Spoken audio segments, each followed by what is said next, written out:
In the name of the Father, and of the Son, and of the Holy Spirit, Christ is in our midst.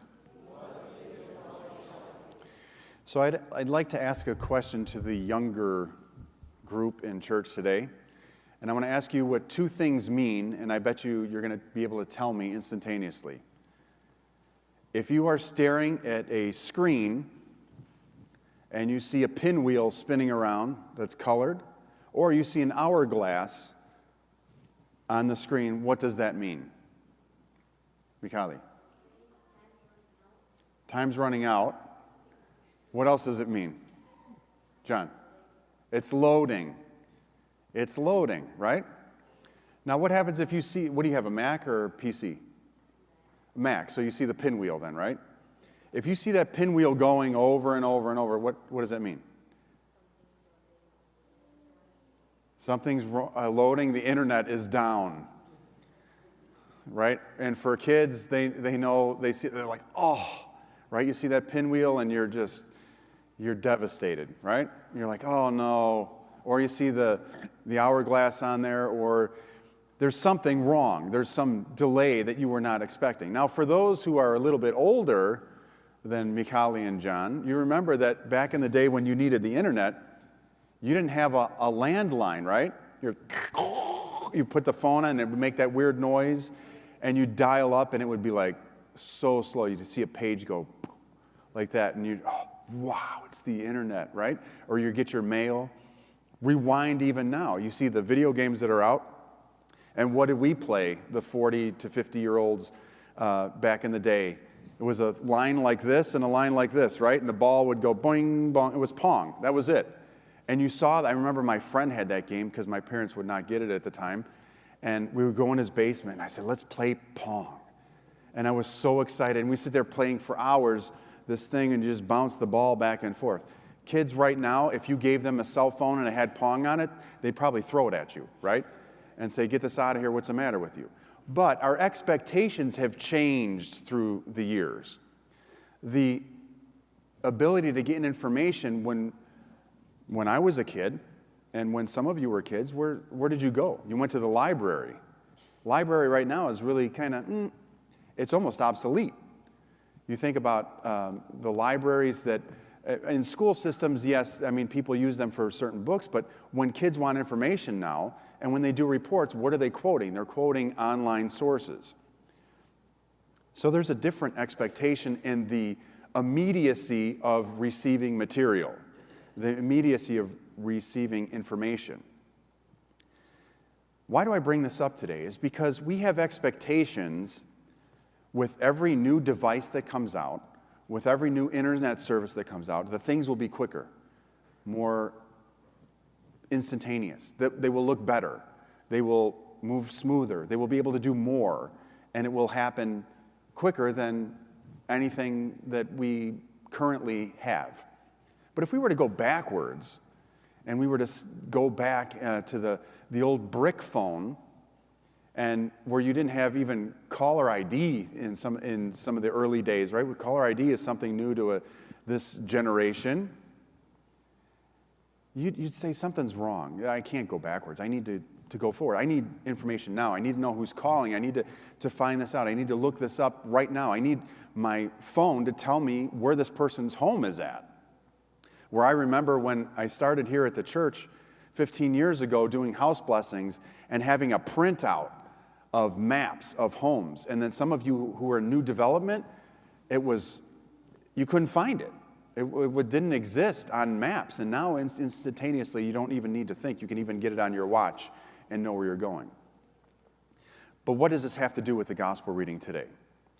The disciples are asked by this man to cure the son who was epileptic and was possessed, and they couldn't do it. They expected an instantaneous response from their prayer to God. Even though they were following Christ, Christ gave them this ability to heal and to forgive and to do other things, but not to the extent that they expected or that they wanted. They could do some, but then they came back and they said, why couldn't we do this? And it wasn't the question in saying, well, we follow you. It was the fact that they were doing other things. They were doing other healings, And then they come to this point of this boy, and they can't do it. And then this particular gospel reading, we hear in other renditions that this kind can only come out with fasting and prayer. In other words, the disciples, as St. John Chrysostom writes, he says the disciples were not yet to the cross. They had not yet come to the cross, the greatness of the suffering of Christ and their own personal growth to the level of what they are written about in the book of Acts, when they are doing all these miracles over and over and over. But they hadn't gotten to that point yet. But they were expecting instantaneous response from God, that whatever they asked would be received right then and there. And this gospel reading, it connects with us in contemporary day, because we ask God for things when we need God to respond. Not beforehand many times, but right at the moment. How many kids will pray every day, help me to do good on my final exam, from day one? Probably not.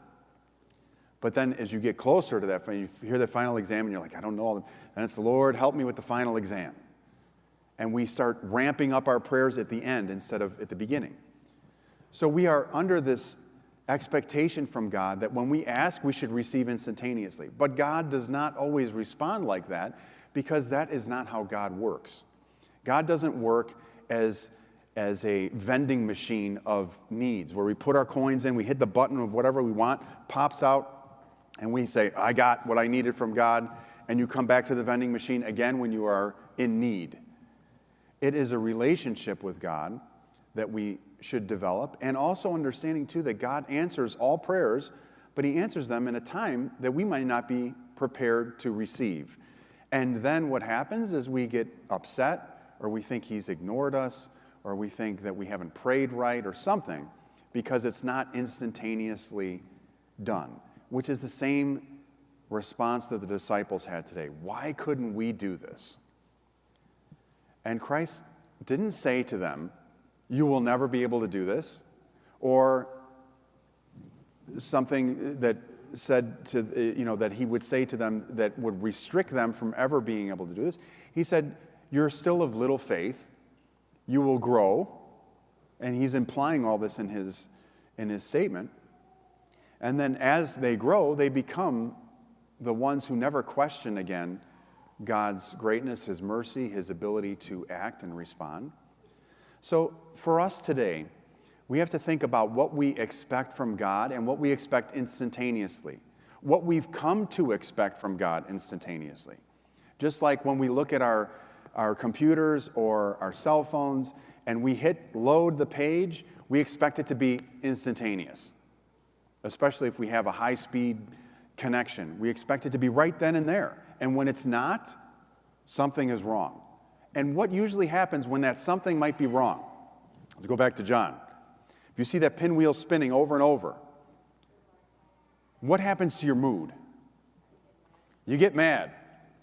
First response, you get mad. You get frustrated. You're like, what is going on here? And you'll see people sometimes have slammed things down and it's not working, or this is not right, because we have come to expect it to be now. And when that doesn't work, and when we apply that same mentality to our prayers, we have to be careful that we don't slam our icons down and say, it's not working. It hasn't happened yet. We need to be patient and understand that we have to grow, and as we grow, our ability to receive God's grace changes for the better, and it becomes more able to be within us. Just like the disciples in the Transfiguration, which we just celebrated last week, the disciples are looking according to their ability upon the transfigured Christ. You see that Peter is the one that's looking up, and James and John are down on the ground, face down. And some of the writings say that because Peter was closer to Christ, he understood the message of Christ more and was actually the one who interacted and spoke with Christ at that point, that he was able to receive that a little bit more than the other two.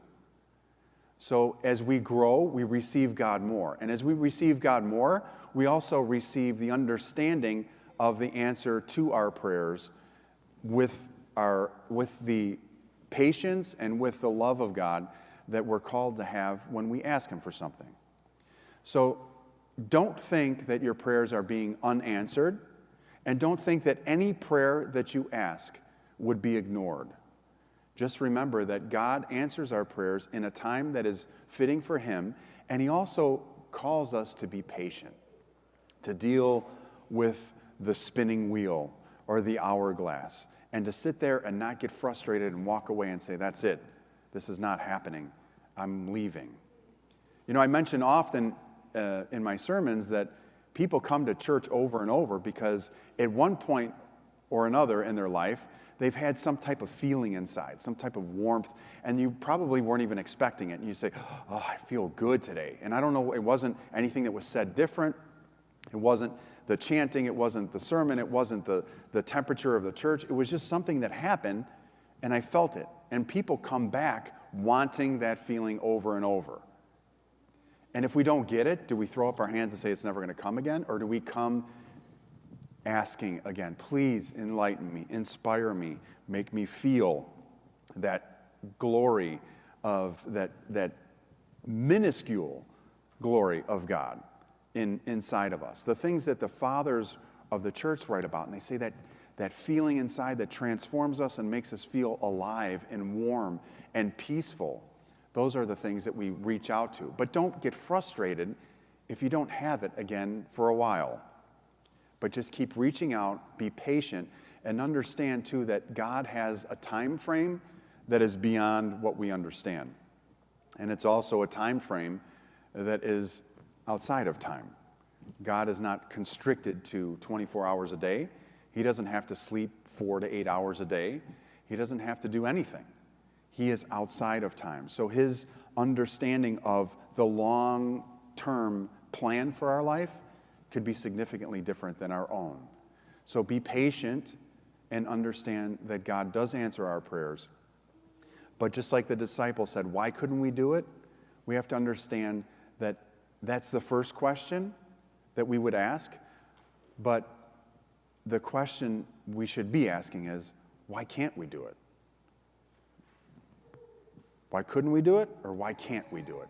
Can we do it? Yes, we can. And to flip that question around and say that the only thing that will restrict us from doing these things and receiving God's grace is our own struggle, our own frustration.